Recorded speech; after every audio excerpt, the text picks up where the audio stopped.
If you are struggling to fall back asleep in the middle of the night, listen to this. This is not ordinary insomnia.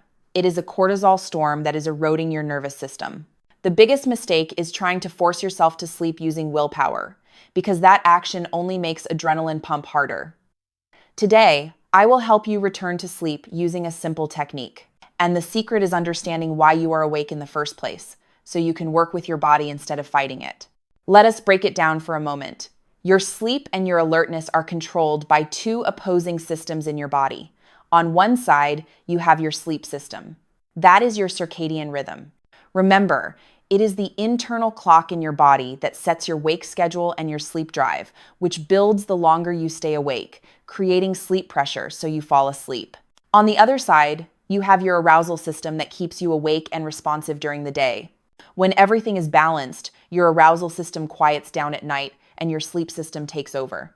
But sometimes, especially at night, that balance breaks. If your arousal system is still active, it overrides your sleep. That is why when you wake up in the middle of the night, you often wake up without a clear trigger. And yes, that is why you cannot fall back asleep. There are 3 things I want you to avoid when using my technique.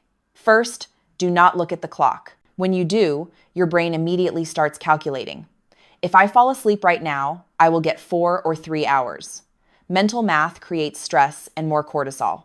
Second, do not look at your phone.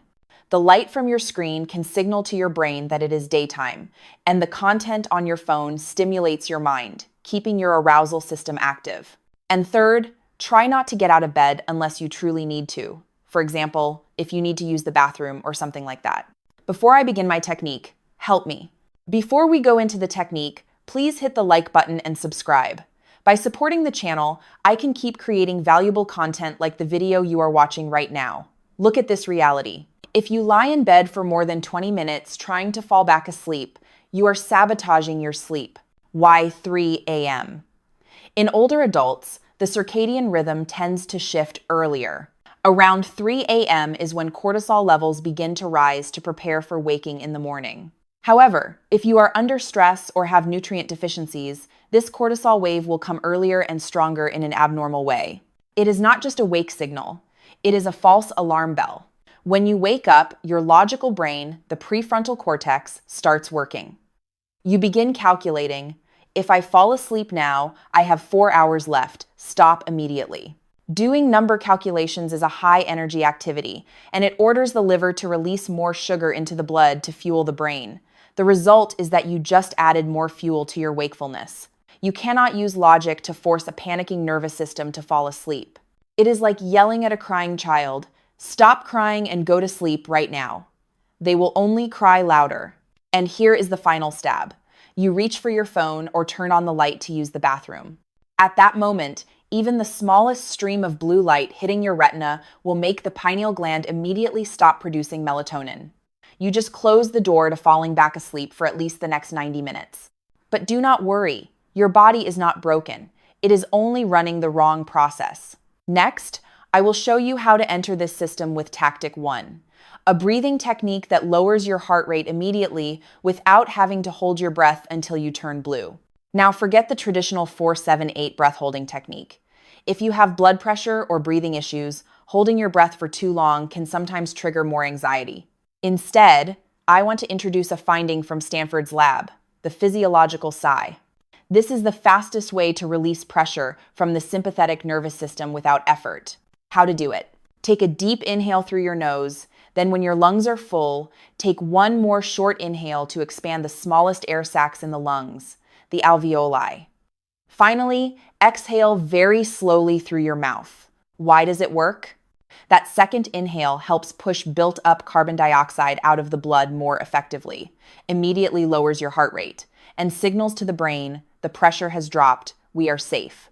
With just 2 to 3 breaths like this, your adrenaline storm will be put out. But breathing is only half the game. There is a secret few people share with you. Body temperature is the sleep switch. To fall into deep sleep, your core body temperature needs to drop by about 1 to 2 degrees Fahrenheit. When you wake up at 3 a.m. with high cortisol, your body often heats up. Here is the most valuable senior health tip for you. Do not pull on more blankets. Stick your feet and hands out from under the blanket. The palms of your hands and the soles of your feet contain special networks of blood vessels that release heat very quickly. Glabrous skin. Cooling these points pulls your core temperature down and sends a powerful sleep signal directly to the hypothalamus in the brain.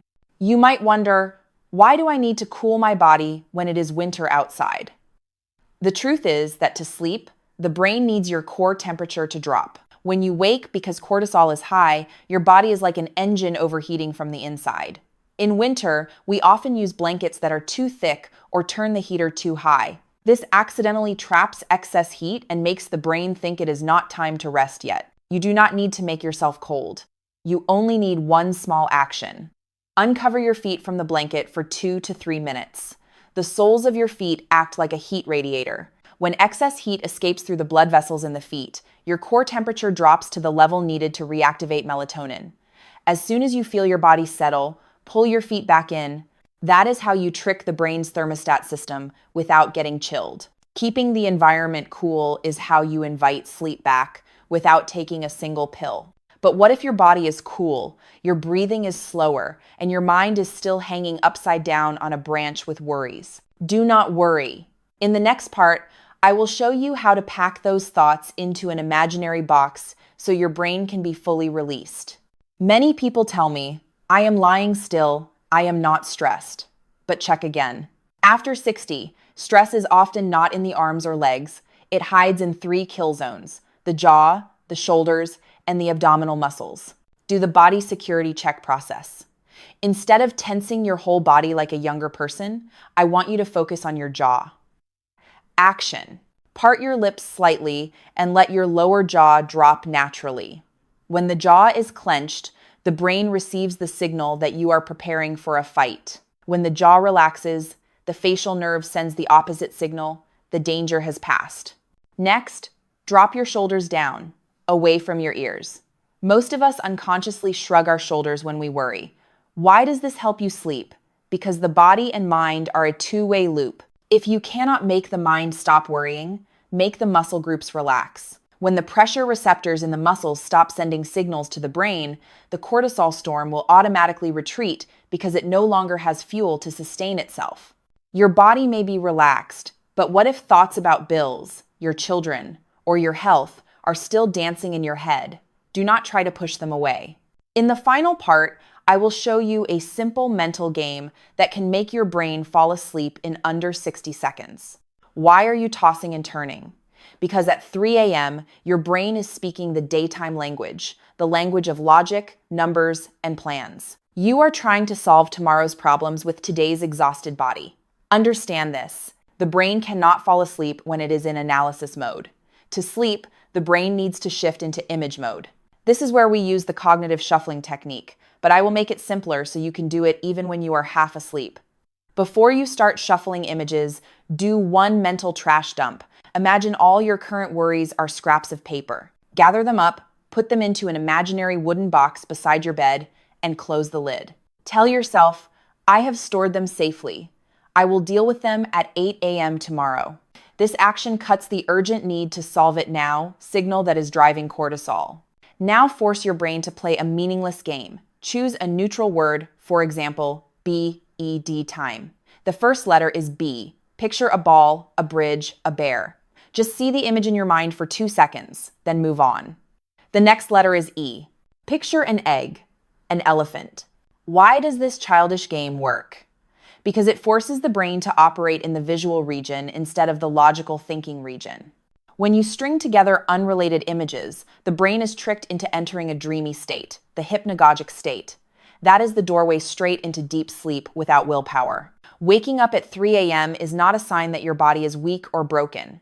It is only a biological signal that is being disrupted. When you meet that moment with patience and the right tools instead of frustration, you send the strongest message to your nervous system. I am safe. I am protected. And I can rest. Remember, sleep is a skill, and like any skill at this age, it needs practice and understanding. Do not let one sleepless night ruin your whole week. Use this nervous system cool-down process tonight. If you find this health tip useful, share it with a friend who is also fighting sleepless nights. And do not forget to subscribe to the Senior Secrets Book channel so we can explore the secrets that make later life feel lighter and more full of energy.